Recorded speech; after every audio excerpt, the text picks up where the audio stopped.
Our speaker is a professor at the Department of Forest Science at Visayas State University. He obtained his Bachelor of Science in Forestry in 1992 at the Visayas State University and took his master's and doctoral degree in Forest Resources Management at the University of the Philippines, Los Baños, and graduated in 1998 and 2007, respectively. So for about 27 years, he has gained solid experiences in research, instruction, forest technology promotion, project development, management, and training. He has attended international conferences, including in the US, in Denmark, in Netherlands, South Africa, Australia, among others, which tackles, of course, watershed communities, climate change, community forestry and forestry policy development, biodiversity conservation, agroforestry systems, and landscape restoration. So ladies and gentlemen, why don't you join me in welcoming and giving warm virtual clap and applause to Professor Arturo E. Pasa. Good morning, everyone. Allow me to share with you our initial findings of our study on diversity of flora and fauna in Danao Forest Landscape and Naungan Seascape in Ormoc City. Now, this study is part of a program on blending of multimedia approach at Satayama Satomi principles for building climate smart communities. Just like what was mentioned by Anne earlier, no? And that program actually sets out to collect and analyze information on the biological, environmental, and cultural components of the targeted upland and coastal communities using Satoyama and Satomi principles. So this is the reason why we collected information about flora and fauna in relation to biological and environmental components. And the information that will be used, that we gathered will be used to surface out connections and relationships essential to the promotion of Satoyama Satoumi conservation initiatives. And before going further, allow me to inform everyone that the program mentioned by Anne has 4 major projects. And project 1 is on assessment of the biophysical environment and selected communities vulnerable to climate change. So this presentation is part of the project 1. Now, there is project 2 on assessment of disaster preparedness of households and communities vulnerable to climate change. And of course, there will be other presentations related to the findings also from this project. Then we have also project 3, assessing resilience and establishing community well-being index. Also another project with very critical findings. And project 4, empowering households, communities, and LGUs through capacity development using multimedia materials and open line courses. So as you know, UP Open University provide open line courses. No? So the information that they will gather here, including our flora and fauna diversity results, will become part of the multimedia materials that they will prepare. So in essence, they are looking for on-ground information, real and useful for the online courses. Okay, so let's go back to the objective of the study. The main objective is to determine the structure and dynamics of the various vegetation patches in the Danao landscape and Naungan seascape using standard vegetation assessment methods. We are happy that Dr. Jun Buot is part of this project, and he guided us on the vegetation assessment methods.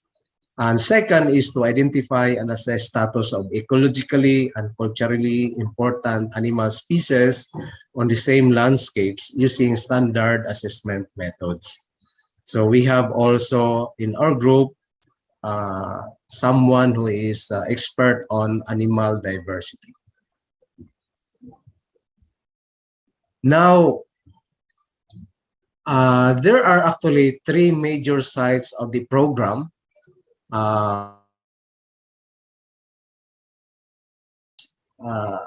Very vulnerable to climate change and other disasters. No, Mayon volcano is located in the area.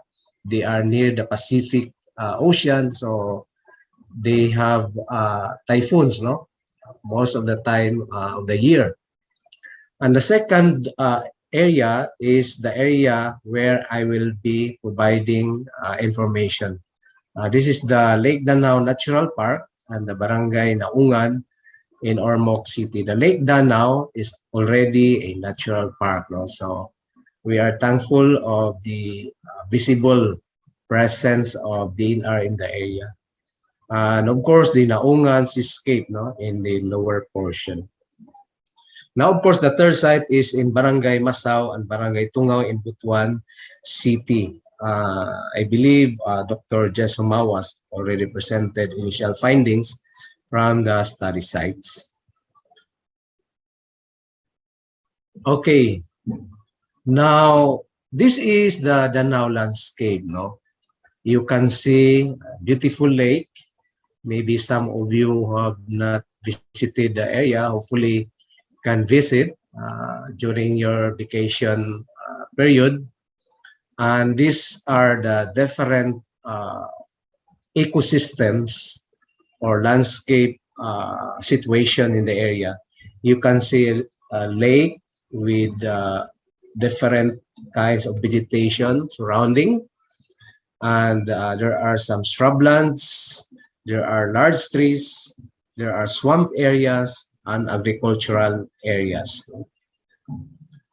And for Naungan Seascape, you can see a number of houses located near the shore. Of course, mangrove species that were planted by the people's organization in the area. They have flourished, and if you're interested, you can also visit this area. There is a people's organization that is managing and maintaining this area to be able to withstand the different climate change and other related concerns. No? Okay. Regarding the Danao transit line, no, we are supposed to make a straight line, but because of the cliff and the real ground situation, we are not able to do it. Supposedly, it should be 2 kilometers, as mentioned by our study leader, which is the standard assessment transit line. So we were able to only establish about 840 meters. Now, for Naungan transit line, you can see that there are line gaps, no? This is because of the presence of river systems. So we have to stop at some point near the riverbank and then transfer to another riverbank. And we were only able to establish about 1.1 kilometers for the transect in Barangay Naungan. You can see huge areas that were converted to fish ponds. Some are agricultural lands and some are residential areas. So these are the challenges facing the Naungan seascape. Okay, so now what we did is that we established 42 10 by 10 meter plots, and then they were established in forest lands in Barangay Danao, of course, in agroforestry and agricultural lands. For Barangay Naungan, we established 55 10 by 10 meter plots, and 3 transit lines, as I've shown you. No, there were 3 lines established because of the rivers. It was not contiguous line, no, because of the presence of the river system. Now, for fauna, as I mentioned a while ago, it should be 2 kilometers, but because of the situation on the ground, we were only able to establish 840-meter transit line in Danao and 1.1 kilometer transit line in Barangay Naungan. And we observe different animals like arthropods, herpetofauna, birds, mammals, and of course collected GPS points per station and GPS track along the transit line. And then we encoded our data for submission and verification.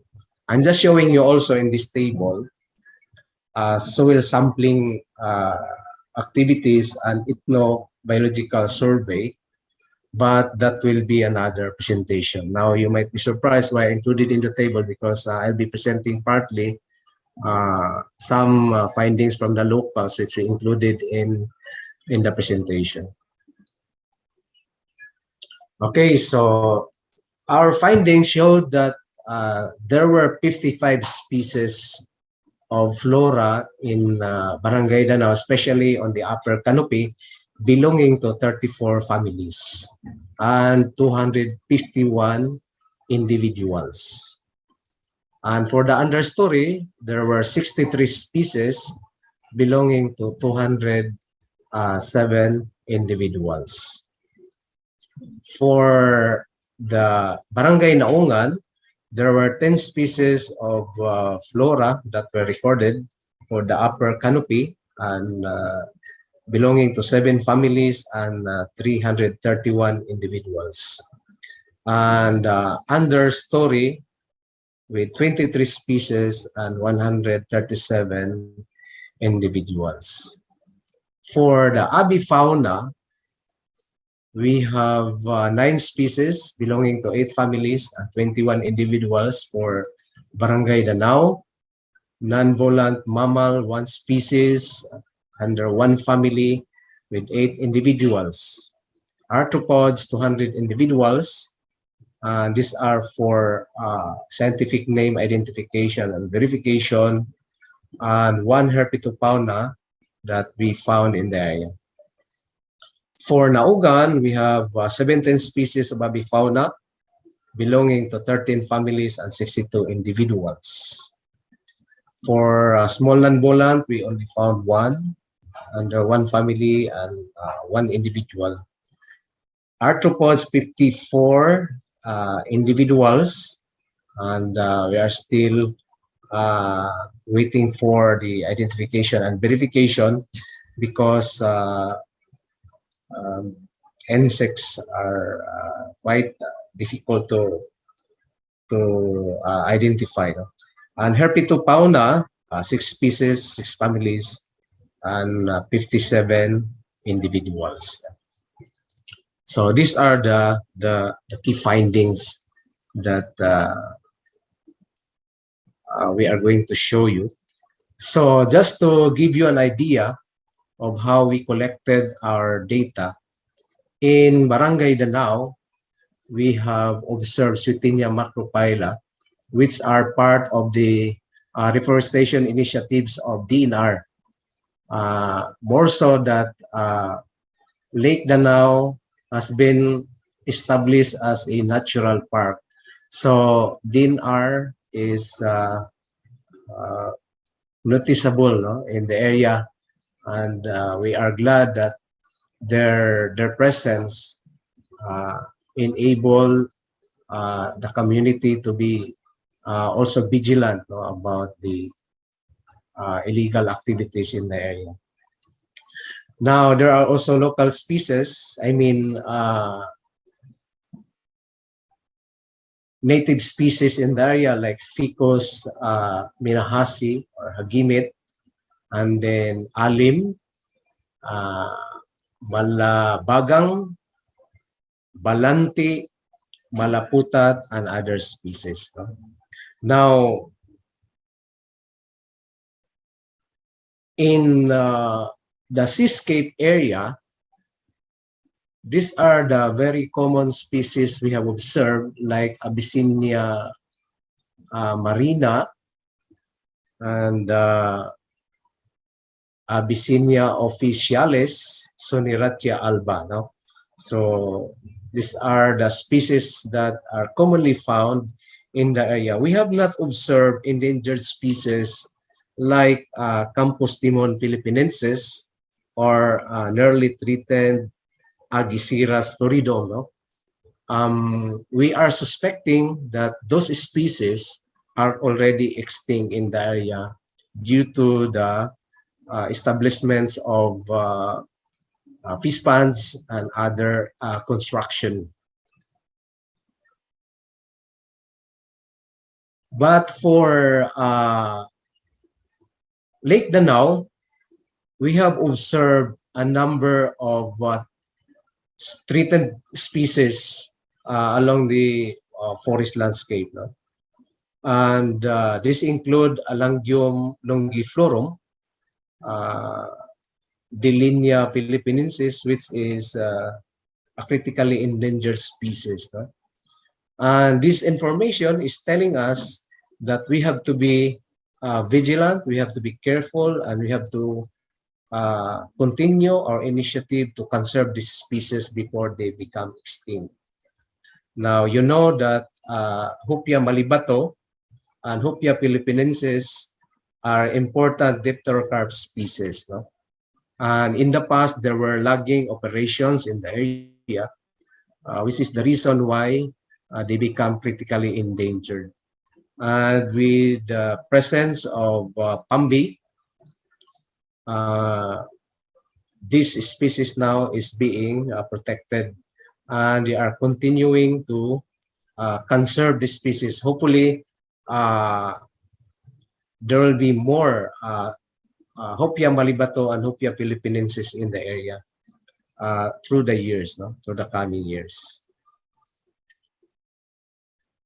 Now, in terms of the Herpetopana, we just want to show you how we collected the data, the template that we used, no, provided by the project.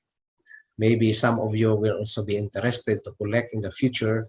So we show this one for your reference. So we collected transect information, specifically GPS data and other related information. Now, these are the abifaunal species that we found in the area. We cannot show you everything because the list is quite long, and you know the time is very limited. We just want to show you that the Danao area is still blessed with various species of birds like emerald dove, white-eared brown dove, olive-black sunbird, Philippine bulbul, yellow-vented bulbul, and other species. No? In the Seascape area, we also saw important species of birds like Philippine bulbul, yellow-vented bulbul, great egret, cinnamon bittern, and other bird species. No? Of course, there are also other species that are present in the area. Now I'd like to show this one. We have not actually observed this animal species in Lake Danao area. But the locals mentioned that they have observed tarsier, flying lemur, Philippine tree squirrel, Philippine deer, and Philippine warty pig. No? But our time of survey and observation is quite limited, and could be the reason why we're not able to see this one. But I personally have seen tarsier, flying lemur, tree squirrel, and warty pig at the back of the Visayas State University The Visayas State University has a vast forest area, which is 50 kilometers away from Lake Danao. No? And you know that these animals are mobile, and we are sure that they are moving from one place to another. No? Why I'm showing this? Because tarsier is near threatened, and Philippine deer is vulnerable, and warty pig is also vulnerable. We cannot wait but to continue to conserve them so that there will be more faunal species in the future in this part of the country.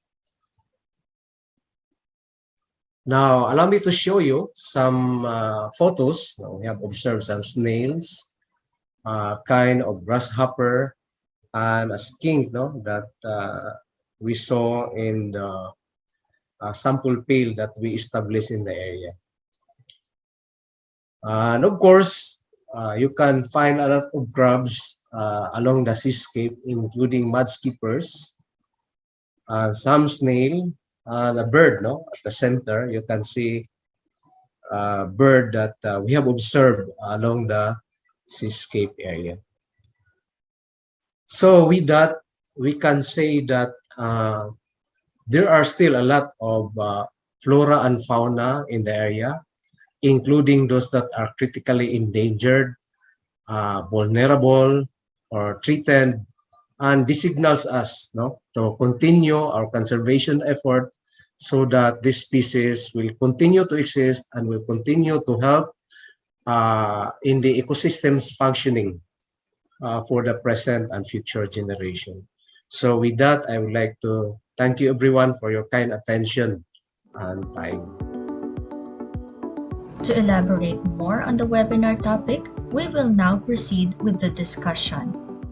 So our discussant is a graduate of Bachelor of Science in Biology at the University of the Philippines, Cebu in 1994, and he obtained his master's and doctoral degree in Environmental Science in UP Los Baños in 1999 and 2005, respectively. He has spearheaded many projects on natural disaster preparedness, landscape change, and many more. Among his research interests include environmental analysis, monitoring, environmental protection and sustainability, and more.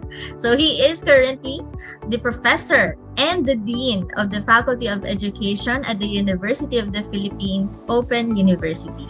Ladies and gentlemen, let us give a warm virtual applause to the program leader of the Emerging Interdisciplinary Building Climate Smart Communities program, Dr. Ricardo T. Bagarina.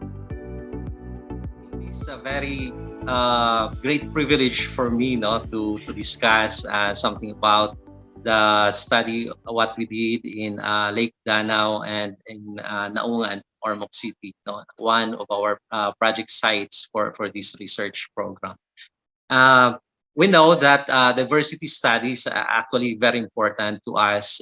For one, they are needed so that we would know what we have in our environment, and knowing our environment actually is a key towards a better living condition as well as a better response to any disasters. And this is what we would like to achieve in this research program that we have.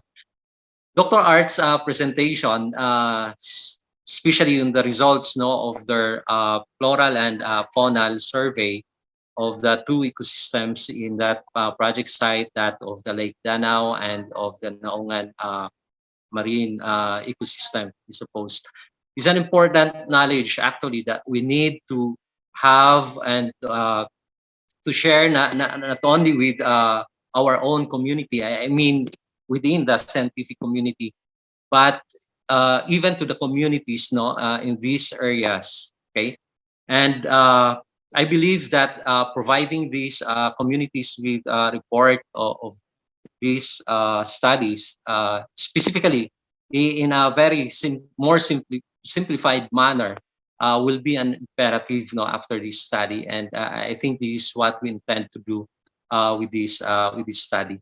Why should I say that? It is not only because it is the most ethical thing, I suppose, no, to do for this project team management and even the project study, no. But also because those are information that I suppose very important for the community to know, and information that these communities need to have so that they can use these resources more efficiently, especially consuming these resources with a mindset of making sure that their next generations can still enjoy, no, the presence of these plant and animal species, no, and in the locality.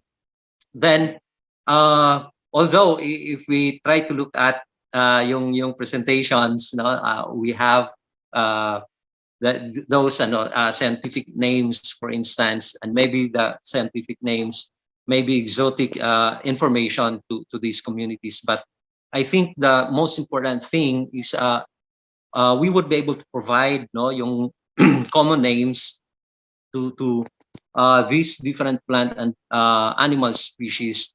And maybe this information would be very important to the community, especially, no, especially if we would be able to connect these names to their ecological status, no. Nakita natin kanina na there are some species that are vulnerable to any anthropogenic activities. Some are becoming critically endangered, no, and so on and so forth. Okay, and if we would be able to connect these names, no, to their ecological status, it would be a very useful information to our communities. The ecological status, I suppose, no, of these species, I believe, is the most essential knowledge that we need to know. And if we want our biodiversity to be protected, just like that of the Lake Danao and that of the Naungan area, and if we want, no, yung communities natin, or if we want this biodiversity to be protected and be used wisely by our people, I think we need to inform our communities, no, whether it's the local community, the business community, scientific community, education community, and so on and so forth, about the status, no, of our floral and faunal resources. And in the presentation, we're told that some of the species found in the study areas are either vulnerable or endangered species or critically endangered species. Now, if our people would not know this status, no, they would just continue to exploit these resources without minding their possibility of becoming locally extinct. No? Kaya I believe that biodiversity conservation, based on sa information that Doc Art has given, is somewhat parang kung titingnan natin yung term, no, na biodiversity conservation, parang it's really a high level term, no, that needs to be simplified, no, which our communities may not be able to comprehend with, no. Pag sasabihin natin, pag kakausapin natin sila about biodiversity conversation conservation, parang hindi nila maintindihan kung ano yon. So that is why we need to simplify, no, those things. Hence the availability of this information simplified in terms of presentation will really help bring biodiversity conservation into the conversation table within the community or even within the household. And I think that's the most important thing, no, that all these things, all these concepts, all these initiatives, and so on and so forth, will be brought down, no, at the household level. If you're going to look at our present condition, I seldom see families talking about conservation of our plant and animal species, no. Maybe yung mga families na uusap patungkol dito would be yung mga anak siguro ng mga taxonomists, no? Ng mga biologists, conservationists, and so on and so forth. But the general public, we can really seldom see, no, families talking about biodiversity conservation, and this can be the reason why most of our conservation initiatives, no, though we have a lot, no, ever since we did a lot of biodiversity conservation initiatives, they did not produce a very significant impact on the protection and conservation of our biological resources, despite no the number of projects being implemented. As you can see, for example, we have several environmental programs in the country. We have done a lot of environmental, both terrestrial and marine ecosystem conservation protection projects, no, in the country, and yet we still have this kind of environmental state that we have in the country.